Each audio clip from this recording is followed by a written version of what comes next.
Bonjour Cyril Bess. Bonjour. Merci d'être présent sur ce plateau. Alors vous êtes le directeur associé de la société Univers Retail. Vous présidez donc un cabinet de conseil spécialiste du retail. Qu'est-ce que signifie précisément exactement spécialiste du retail et quelles sont vos activités ? Alors c'est très simple. Donc déjà Univers Retail est un cabinet de conseil en management et en stratégie opérationnelle. D'accord. C'est-à-dire que nous accompagnons nos clients de la définition de leur stratégie jusqu'à sa déclinaison opérationnelle sur leurs processus, leurs organisations et leurs systèmes d'information. Et ensuite spécialiste du retail. Ça veut tout simplement dire que nous n'intervenons que sur le marché du retail, B2B et B2C. Mais ça veut dire également que l'intégralité de nos collaborateurs justifie au moins d'une première expérience significative sur le marché du retail, soit une expérience opérationnelle pour plus de 80% d'entre eux, soit une expérience de conseil pour les 20% restants. D'accord. Alors on le sait qu'avec l'avènement de l'omnicanal, les retailers se doivent de s'adapter, de se transformer pour répondre aux nouvelles attentes, aux nouveaux besoins des consommateurs. Comment vous vous adaptez et surtout pourquoi ? Alors effectivement, aujourd'hui, les consommateurs ont de nouvelles attentes. Ils attendent évidemment du prix, comme c'est le cas depuis longtemps. Mais ils veulent aussi que ce soit pratique. Oui. Pratique de trouver le produit qu'ils cherchent, pratique de le commander, pratique de le réceptionner, pratique de le retourner s'ils n'en sont pas satisfaits. Et ils veulent que tout ça s'inscrive aussi dans leurs contraintes quotidiennes. Et donc effectivement, l'omnicanal répond à ces enjeux. Mais l'omnicanal va venir impacter la quasi-totalité des fonctions de l'entreprise.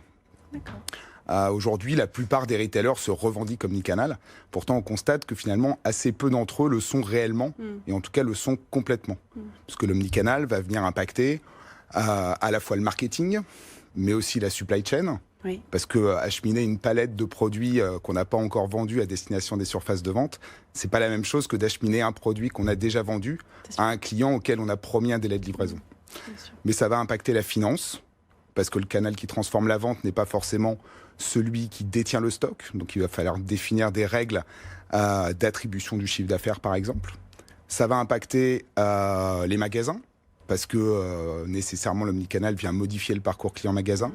Ça va impacter le juridique sur les conditions générales de vente. Ça va impacter les ressources humaines sur les modèles de rémunération des vendeurs, où il va falloir y intégrer les ventes que les vendeurs réalisent. Alors que le chiffre d'affaires n'est pas forcément consolidé sur le magasin qui les emploie. D'accord. Alors, vous en parliez un petit peu tout à l'heure de la supply chain.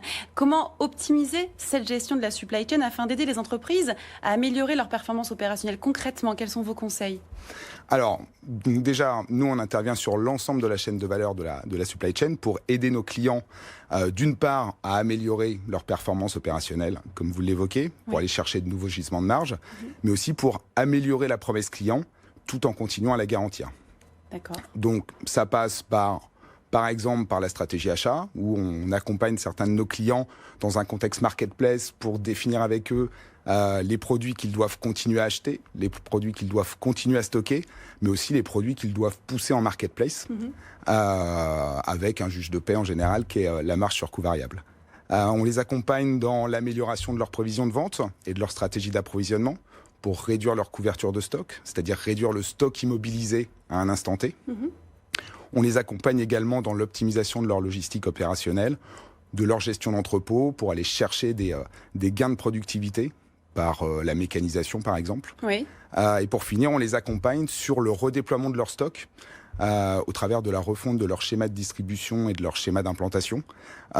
Pour une raison simple, c'est mettre davantage de proximité entre leur stock et leurs clients finaux pour réduire le délai de livraison et donc améliorer la promesse client. D'accord. Alors pour finir, en 30 secondes, quels sont l'ensemble de vos projets ?